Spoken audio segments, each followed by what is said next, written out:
We've washed and dried our car completely, but unfortunately we did find a minor scratch. And actually it's quite deep. It's actually into the clear coat. My fingernail's actually getting caught in the scratch.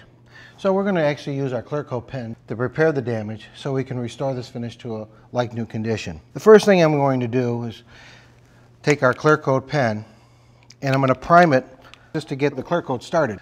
Now very carefully trace the scratch with the clear coat pen and fill the scratch in completely. Now we're going to allow this to dry for a good 10 minutes or so.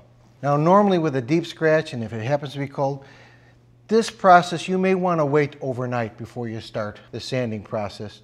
Now the problem is once you fill this in, the scratch is almost nearly invisible. So before you do any other treatment of the damage area, we want to mask off 1 inch above and 1 inch below the damage area, just about like that. That's perfect.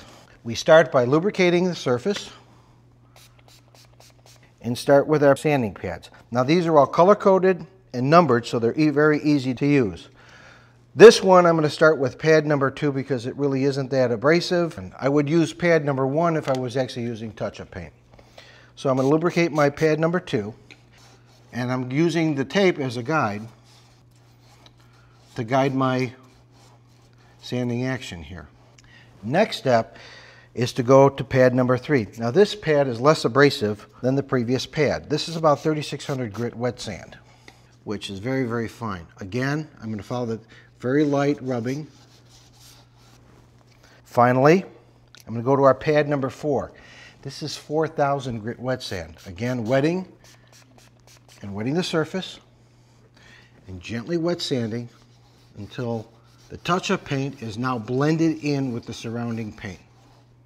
The final step is to use our polishing compound or our paint finish restorer to bring back the gloss to the damaged area. So all I'm going to do to a small corner of my microfiber towel, and I'm going to go the opposite direction of my sanding process. And I'm going to go back and forth, and I'm going to restore the gloss to the area we worked on and to the surrounding paint. Now you may have to do this a couple of times. Depends on the hardness of the paint.